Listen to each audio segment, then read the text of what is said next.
wait for it to come on. Good morning, Regina. So, welcome first of all to Freeflow Coffee Time Chats. It's wonderful to have you here.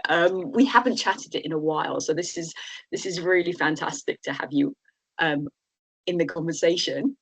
We met a while back networking, and it's interesting. The thing that stays with me most when I meet someone for the first time, it's usually their energy. It's not necessarily what they've said, although I remember really clearly what we were talking about. But what stays with me is, with you, it was your warmth, it was your positivity, it was your lust for life. And I'm really looking forward to what we're going to be talking about today. So, with that in mind, my first question to you is, you have this really positive outlook. What is it that brings out that happy side of you? Thank you so much. Great morning to you, Claire. And yes, I'm delighted to be with you this morning. And I know it's taken us time to reconnect, but we've kind of been talking in the background, of course.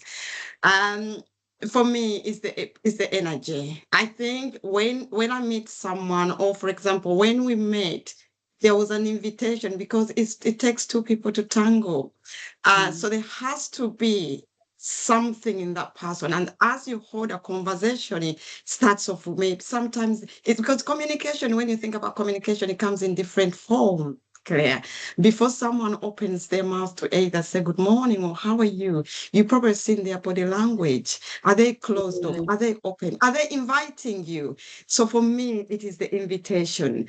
And that, of course, leads to the conversation, the verbal communication. And so it's the energy. Energy, yes. Definitely. What is it? What's your secret power source? I mean, what makes you feel, that brings out the smile? What would you say makes you happy? It's the people. I love having that conducive environment, and that applies to every place, to be honest with you, because when you think about inviting someone or making someone happy, it has to be. Of course, it depends on if I was in a hospital. As a nurse, there are times that I'm not expecting happiness there and then, but I can still put a positive impact on that person. So it's the energy. When you have that positive energy, you can give it. You can give it to another person, because people don't care how much you know until when they know how much you care. So because I wanted to be in an environment that is so conducive, I want to be the first person to create it. And it's surprisingly, when we look at people as community or homes, whenever you are happy, do you know, Claire, that if you're smiling, people want to know why you are smiling. If you are happy, people want to know why you are happy. There is that, it's infectious. Where you see happy people, you start laughing before you don't even know why they are laughing. So that is what it is, because all these challenges we see in the world we live in, where you see someone is being not nice or they are not, it's not hard. Honest to God, it's not hard. It's so easy to create a positive environment. Like me and you, when we met, we didn't know each other. But see where we ended up, because there was an invitation. There was Standing on the a pavement mark. for 20 minutes. Exactly. Yes. Yeah, I think what you just said before about it doesn't matter how much you know, it matters how much you care. And I think that's a really nice line. I think it really is about it's so much about connection in every interaction. Where do you find that commonality? How can you have quality and meaning from a conversation? And it's so valuable, even if it's for 10 seconds, 10 seconds. Or I was smiling with this kid about this beautiful butterfly at the weekend, and it was literally a 5-second connection. And it's really wonderful when you can have that with an adult as well. And it's just, yeah, it's part of life, isn't it? It is, Korea. And when you think about it, it's so much linked into health because that smile you made with that child, because the body produces the good hormones, the health hormones, love hormones. We here to talk about love hormones.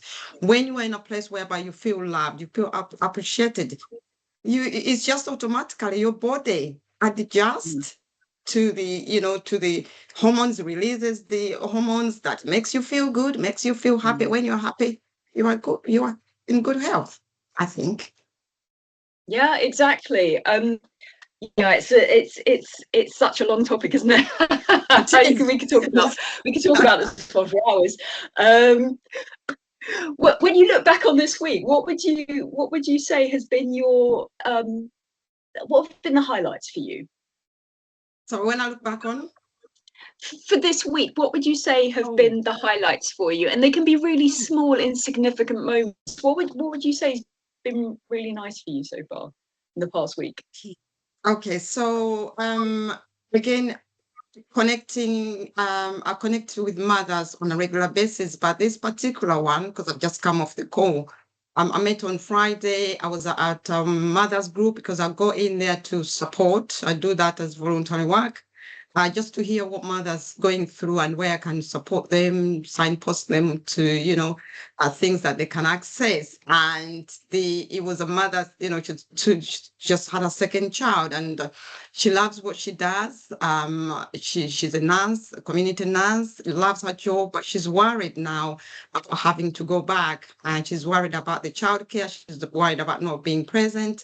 And so we had a chat, and just giving up that sense of hope, that she along the way you find a solution to whatever the obstacle or the problem or the challenge is.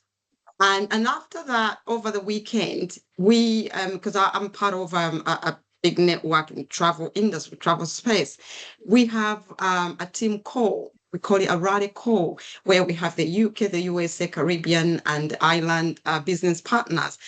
And it was so powerful to hear from different colleagues. They're talking about the challenges, they're talking about the success. And as we do so, we are building the new people who have just decided to become travel business owners. So it's not where you are, but where you want to go. The leadership, the ability to learn, not just you as a leader, but from the person who is coming on board. It allows you to reflect. Because more than often, Claire, as we move on into ladders or position, sometimes we forget where we are 2, 5, 10 years ago. So when you have a new person, it takes you back to say, oh, hang on a minute. I was once like that person. I was once scared to talk about my travel business. I was once scared to tell another mom that you too can become a travel business owner, create more time and space for your children. So that was my highlight. And moving on, beginning of the week, I've just had a call with the same mom that I met on Friday. And it was kind of like reassuring her that you can do this. As much as you love your job, you can do your job, but you can equally start a business that will allow you to get more time back, build a strong relationship with your children while you're building business. So that has been my highlight. And this is without putting pressure, because when you put pressure on people, it then becomes about you, because you're kind of like self-centered. It's about creating the environment where that person feels, oh, hang on a minute, I may be scared, I may not have the experience, but I feel welcome. Remember, we talked about the invitation. So yeah, that's been my highlight. Fantastic. No, it's a really interesting point. I mean, for how you go about setting up, how you go about setting up your day. We were talking about, different energy levels at different times of the day before. What do you need in order to have a positive start to the day? Do you have a certain ritual that helps you to get into the day? What do you need to do for you? It's a good question. So we have what we call a mindset session, and that has been set up by our CEO of the company. So we have experienced leaders. So we have, we call it IMV. So it's a mindset call. It is delivered by these leaders who have been into the company for many years, who are successful. They've gone through the challenges. So they have first-hand experience and they understand where other people in the business are. It could be family challenges, it could be illnesses, it could be so many, because much as we talk about having a positive mindset, life happens, Claire. We have to be transparent. So when you hear from someone who have lived that experience, who have had that exposure, and they are telling you, oh, I have been there, I know how it feels. It may not be exactly the same as mine because we're all different, but this is how I was able to overcome that. So it's kind of like a 20 minutes. And what happens on that call, Claire, the call starts at 6 o'clock, which is 20 minutes. Before 6 o'clock, we log in. Whenever you log in, it depends on what time you want to log in. I love to log in at 10 to 6 because I love my name to be addressed. Because what happens, we put the name in the chat, say, I put, good morning, everyone. It's Regina from Chigwell. So when the leader comes in, their directors, when they come on, just to hear my name being called, and this is when we talked about the environment, when I hear my name being called, good morning, Regina. Good morning, Claire. Good morning. It just sends the signal. Because having been in an environment, Claire, whereby sometimes I go in the office, I say good morning to colleagues, and they don't answer me. We've made you. It is so funny, Claire, because these are the things we take for granted. And we can talk Oh, about this subject until when the week ends. I hear you on Just this one. yes, just a thing, just a simple, do you know what, Claire? It's funny, and I'm so glad you've asked me this question because sometimes these directors, because they cause, oh yeah, the names. There's so many people. Some are from a USA, some are from a Caribbean. Sometimes they don't get the chance to say all the names because as soon as it's 6 o'clock, it locks out because they need to get onto the chapter. Because sometimes we're reading the Eat Your Frog, or sometimes it depends on what books they're on. So they will tell us the chapters. As soon as it's 6 o'clock, it locks. If I don't hear my name, I was like, oh man, I got on late. They didn't say my name. So that is what it is. Just being addressed like that, it sets me up to a good day. And of course, I'll listen to the chapter, depending on what chapter we're on. So Thank you for that. It's remarkable, isn't it, how you can go into a workplace and how you can very clearly and directly look someone in the eyes, say good morning to them, and that they do not respond. I just, I've walked into work environments where that happens, and I don't understand it. It does make me understand why certain things are not going the way they should go. Within the environment, that explains it. If the staff are not able to be human enough to exchange simple pleasantries, I think it's just it's the core. It's the core, isn't it? We come back to connection. Yeah, yeah. That's another subject that we can talk about. It's definitely another subject. What's your strategy for dealing with unexpected stress? So sometimes, as you said, life happens, and sometimes, sometimes we don't know where that could come up in our professional life, in our personal life. What's your personal strategy for dealing with stress? Taking a moment to pause and process. That's what it is. Claire, I didn't know. This is something I've learned through this travel industry. The power of having time, the power of being in control of our time, because we've got 24 hours a day. I chose to be here with you on this call. There was no pressure. That is managing, that is me enjoying the conversation with you because I chose to.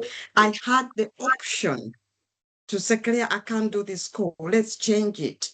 Nobody. So the strategy of how I deal with stress is having time to pause and process what has happened. Because sometimes when you don't have time, the incident can look so big, overwhelming, because you don't have time to process it, to even understand why it happened in the first place. And I'm speaking from a parenting a point of view, that I've had moments whereby something happens that I didn't even have time to process why my child was behaving a certain way, because I had to go to work. So that then it makes the problem becomes bigger, because I didn't have time to address it. So then I'm carrying this stress with me. Why did this happen? Why did I get a call? Why did the child not listen? Because I did not have that time to try and understand that if someone misses a bus to school, they are going to be stressed. And because they're stressed, they get to school. The teacher is stressed because the child is late. So then it just goes around. But if I'm in a position and they said, okay, mom, this is what happened. So, okay, so what was happening? Why do you think this happened? How can we prevent this from happening? So I'm not actually telling the child what to do. I am creating an environment for the child to understand and process, be in a better position to address that if it was to happen again. So coming back to your question, it's all about having the time to process really what's going on. Because sometimes we don't have control of certain challenges. But again, it's having time to accept it. And by accepting it, I have a strategy to deal with it. I'll go out and walk, take a gentle walks. I'm very intentional. I walk in quiet places so I can dive in and process, understand who I am. So I think for me, yes, it's time.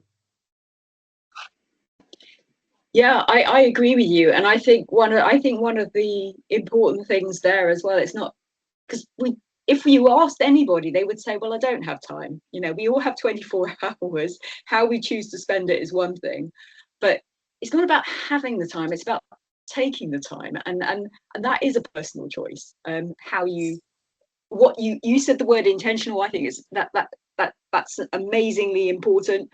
It has to be intentional. It has to be conscious, doesn't it? Because if you don't do it, it will never happen. If you don't make that intentional choice, other things will happen. Other things will take control of your concentration, shall we say? Exactly. Exactly. Exactly. Um, So I know that these days you're working as a travel business coach. I know that you are in contact with, you work with other mothers who've been in a similar position.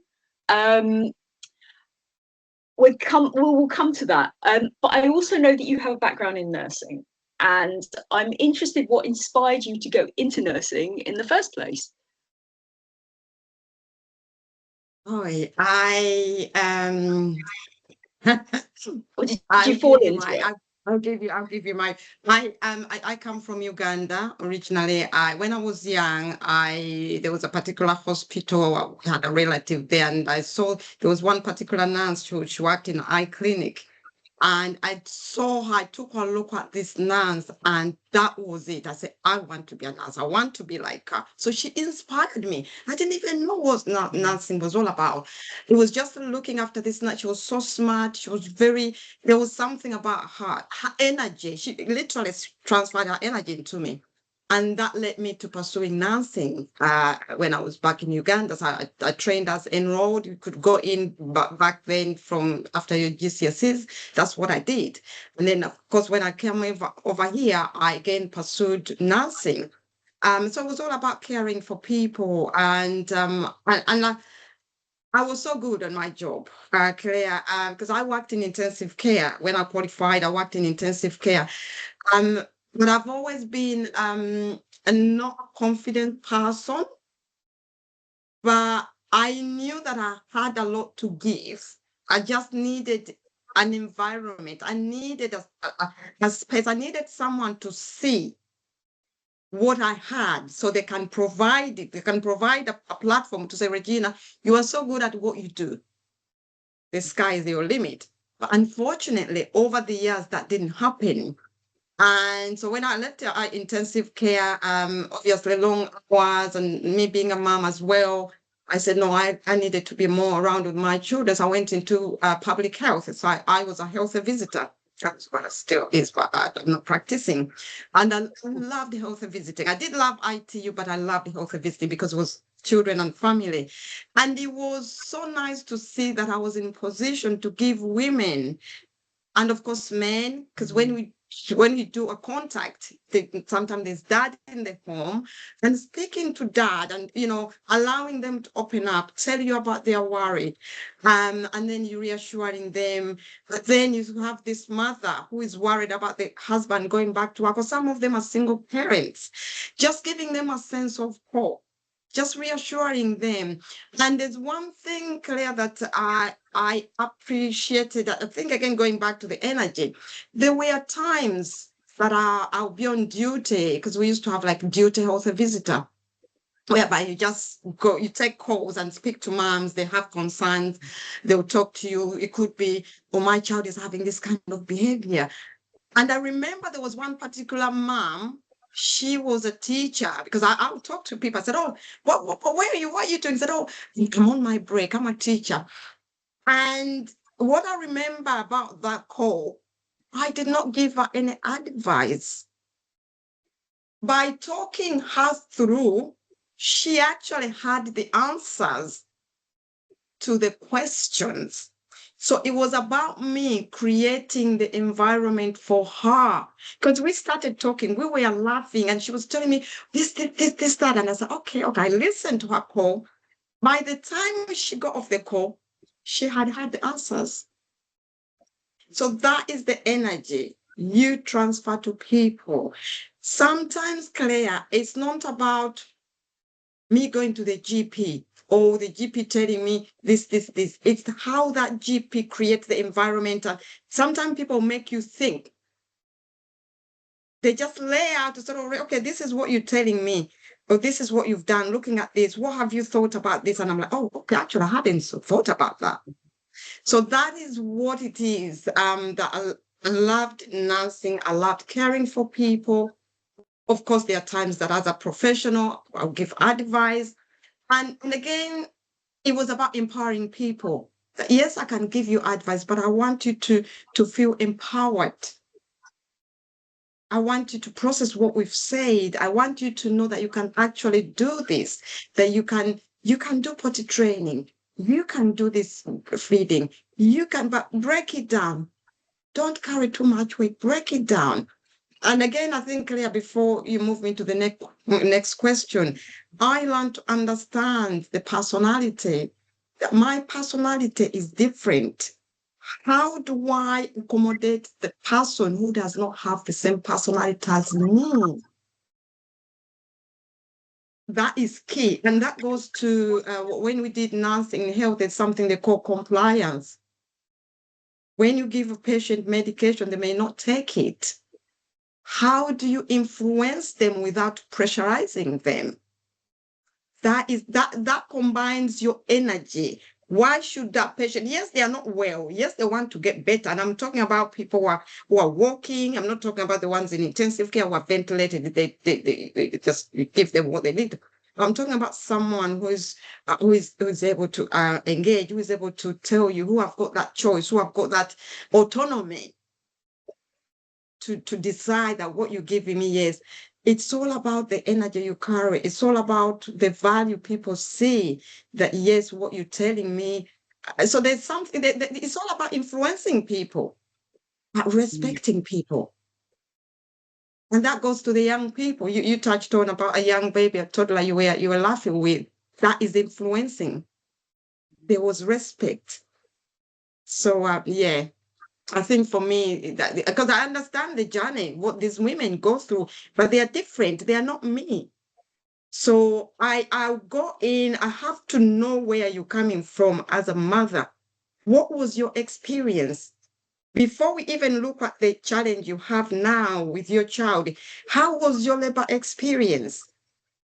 Did you have a traumatic childbirth? It could be different. Then you have to tailor my approach, even in business, to these moms.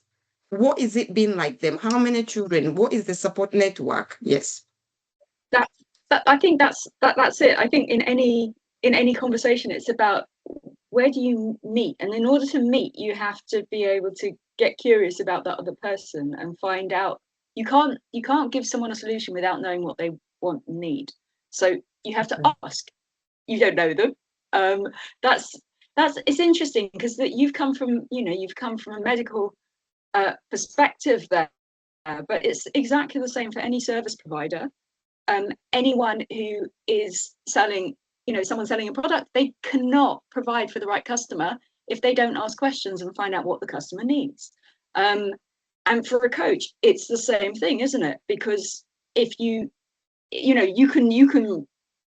shouldn't be giving advice. You should be creating a space so that the person finds the answers. But it's the person's choice whether they decide to act on their own insights at the end of the day. Exactly. But the key thing is it's always meeting. Where do you meet that person, in terms of connection and respect and value, and you have to find out where you are with each other first before anything can develop from that in terms of progress, for that other person who you're meant to be caring for. I'd like to move on, because that's, the nursing side has brought you to, where you are right now in your current step.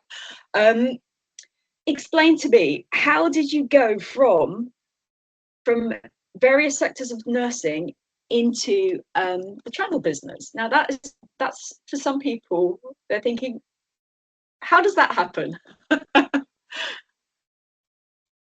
Thank you, Kay. I think again, that transition happened because of my experience in the amazing NHS, because I felt I was not able to give to the best of my ability. I had a lot to give, but there was a ceiling to how much I could do. And again, there was that kind of thing that you have the idea that this idea it worked better, but it was just because who I was. It was, no, we can't do that. So I thought, okay, if I want to do something better, I have to find a way.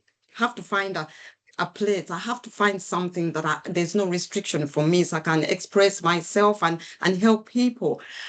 Because I knew, as I've just said to you, yes, medicine works, but there are other things that we can do as community, as families, as things like that.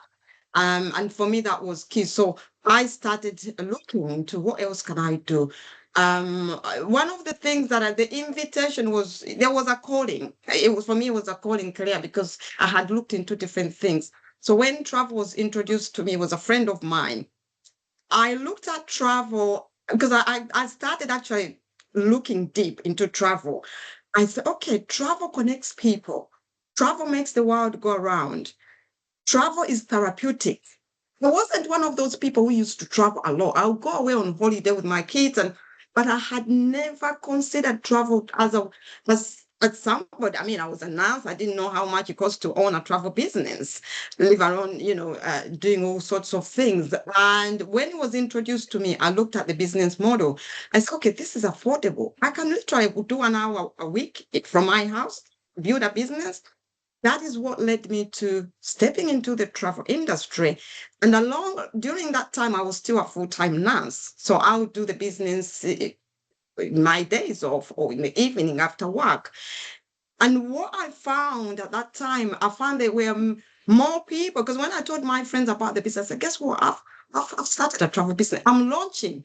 The word launching, Claire was like, me launching business in the travel industry? Because I thought you had to you had to have money, own up a high street travel business, because that's how I used to book my travel.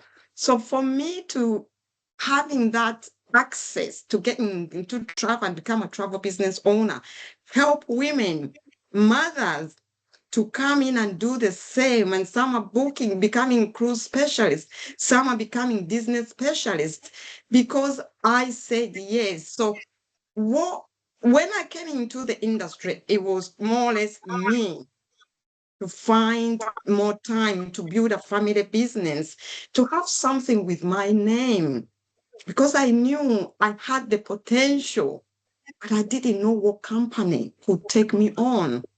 And as I said, I didn't have a lot of money. So the affordability And of course, the product being travel is attractive.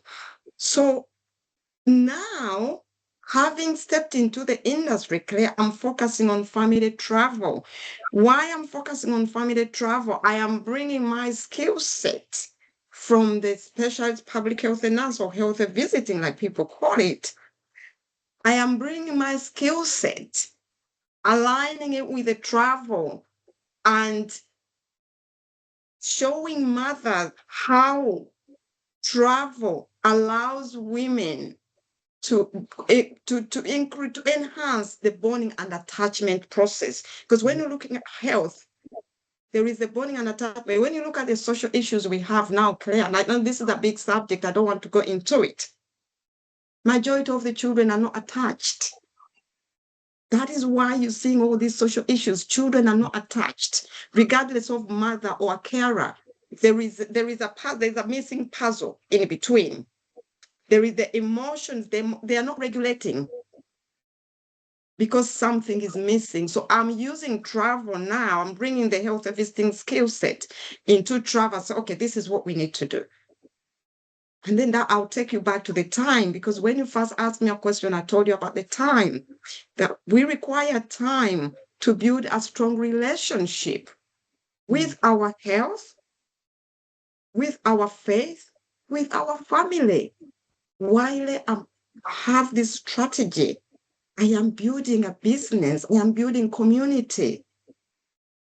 If I'm happy, I'm around you, Claire, you are happy, we are all happy. We are talking from the same, we are singing from the same hymn book. So that is, for me, that is my drive. So it is a mission. I'm on a mission. So that's why I'm constantly, I'm, to my thing, I'm like, the change is possible.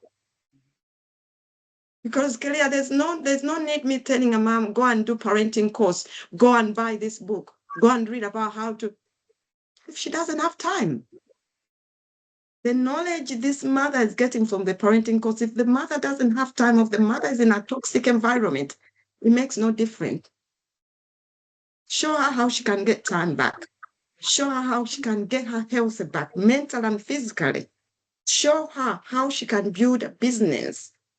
So allows her to make money and be present and do other things she loves. And some moms still want to work. There's nothing wrong with that. Because again, that is the personality we're talking about. Every mom wants to be full, hands on. Some moms love that job because it's social connection. They want to go out and work. There's nothing wrong with that. But they have the option. What would you, so I think the wonderful thing that is happening here as well, you're not only empowering people to create, women to create a business and actually dare to take that lead. I think you're giving back a lot to women in terms of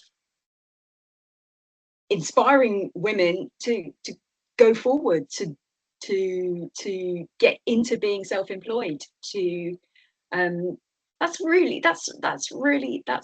I think forward thinking. I think from a giving back perspective, that's incredibly important. Through the course of your journey, career-wise, what would you say have been the biggest challenges for you, and how have you dealt with them? Are we talking about from the nursing perspective, or travel, or overall? Let's talk about. Let's talk about through setting up a business.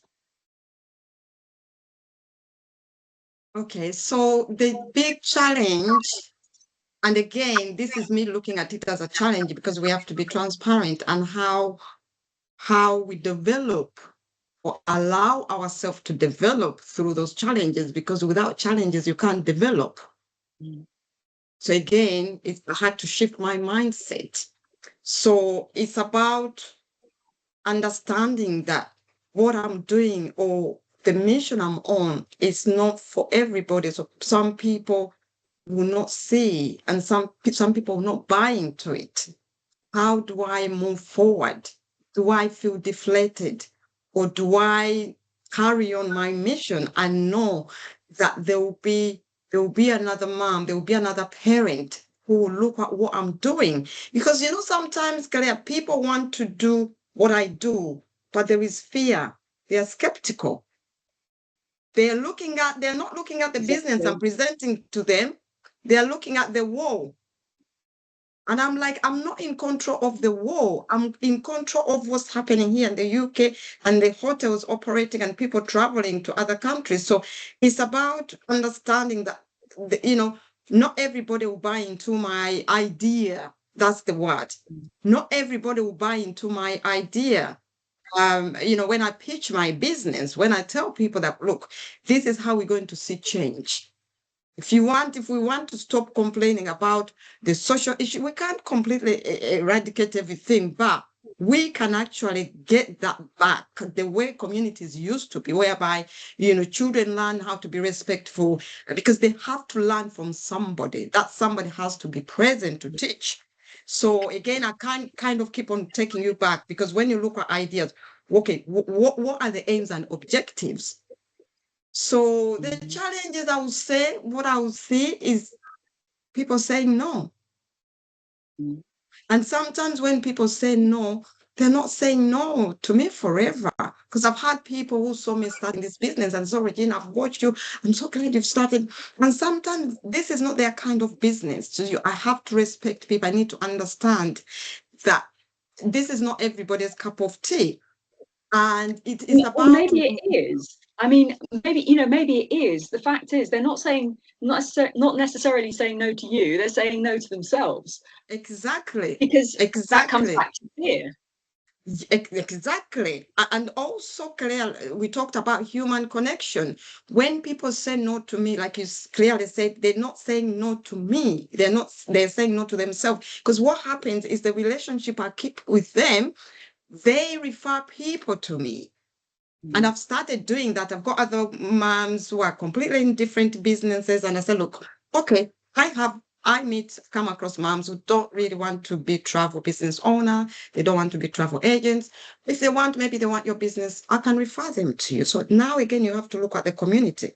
What are we doing? Instead of me being so, well, she didn't want to be part of my business. No. If you're building people, you're building community. And so the challenge really and truly, I don't see much as a challenge, but it's just accepting that I need to go through the ups and downs of no. So some people come in and they don't really focus, and they will say the business didn't work. It's not because the business didn't work. The business is working for well over 145,000 people. So maybe the person is not in the right state, or life is, And one thing about, business, again, let me add this to it, is when life happens, the first thing some people think about, they quit. They quit because something has happened. In business, life is going to happen. There is a wave. There is a wave. But when life was happening, when I was full-time employment anyway. So it's around mindset and understanding that with success, there has to be exposure to failure too. Yeah, and there has to, I think adaptability, being able to just go with it, fluctuates the whole time. Everything fluctuates, changes. You've got to be able to go with that. Exactly. In order to develop in any area of life, whether that's business or personal, or relationships. I agree with you. I think that's that's wonderful.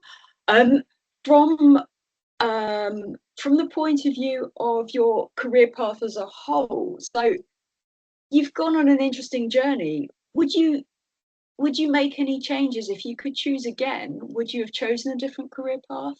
Would you have gone straight into the travel business, or are you happy that you did what you did? Yes, 100%. I wouldn't change it. I would not change, because nursing has given me so much.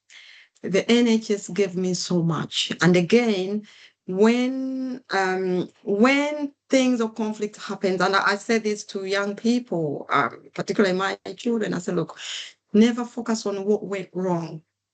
You have to look at the whole picture. The training, the being able to care for people, learning, much as I wanted so much, but it's what I go out has put me in a position, and I appreciate it because maybe if it wasn't for that exposure or experience, maybe I wouldn't have valued this travel business as much as I value it now. So with that, I take health. Can hear some echoes. I don't know if it's my. It's kind of like health promotion, because again in health we talked about alleviating suffering, health promotion, public health. So for me, Claire, this travel for me is public health. And when I'm explaining to people, they look at what, but yeah, it's public health.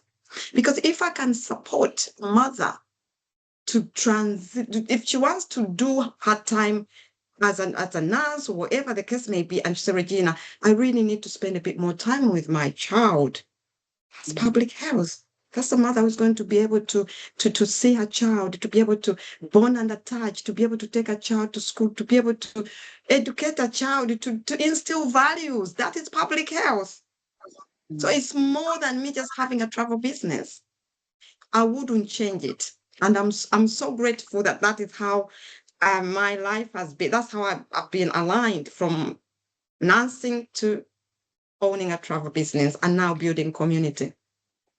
Well, it's interesting, isn't it? What's considered as public health.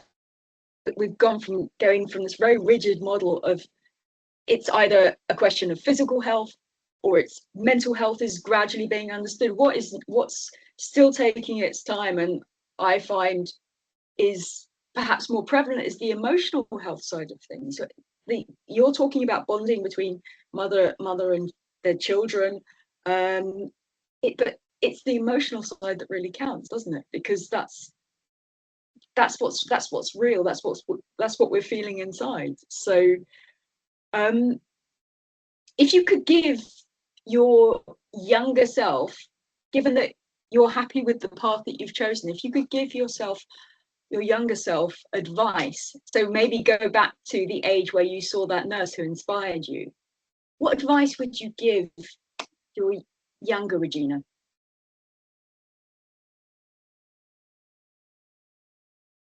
Oh, yeah. So always send me back to again take a moment to reflect. Please. No, yes. Know that you can achieve greatness in life. Know your purpose. Know your calling. Yeah, don't put limitation on yourself. Don't put limitation. I think it's the vision, Claire. I've always had a vision. I've always had a vision. I've been through life like many people have, but for some reason, I've always looked beyond. I've always looked beyond. And that is the uniqueness. And I'm forever grateful for my faith. And family is a big thing. Family is a big thing for me. Um, and I've always been transparent. You talked about the emotion. When life happens, losing family members, you go deep into, as if you get into depression. That is emotion, and recognizing that it happens, and recognize it and know why it's happening, and don't shed it away. I mean, for me, telling my children, 2014, I lost my dad and I lost a very good friend of mine. And that pushed me. I was on maternity leave at the time. I recognized that, and I did seek support. And after that experience, I told my children, I said, look, in life, if this ever happened or you feel like this, know that you're not weak. It's not a weakness. It's part of how the body, the exposure to the incident and how the body responds. So don't see that as a weakness. It's actually a strength that you recognize it and talk about it. And if you need support, just don't shy away. So that is what I would tell the young Regina, that you're so powerful. You can do anything. Yes. But I think it's wonderful that you're passing on that wisdom like that. I think that's really important for the younger generation to learn of what we've discovered along the way, and so that they're not repeating our errors. What This is coming to my final question. So, what achievement would you say that you're most proud of out of everything that you've started and finished and are working on? What are you most proud of? Being able to reconnect with my children. Yes, being able to reconnect with my children, even though I have two adult children, and I was taking it for granted that because they're adult, it's okay. They've got their jobs, but now that I'm in a space where even a phone call I can pause and sense the voice and know that this voice, there's an invitation, we need to arrange maybe for coffee, that is priceless. Being able to share challenges, even when we don't have it all, being able to talk to my son, having him telling me his plans, it's just priceless. And that is why I would want every parent who is aspired to get that back. I want to empower them that yes, you can. Yeah. That's a lovely way to end on it. Regina, it's been an absolute pleasure chatting to you on Freeflow Coffee Chats, and I look forward to our next chat very much. Thank you so much for having me, Claire. You're very welcome.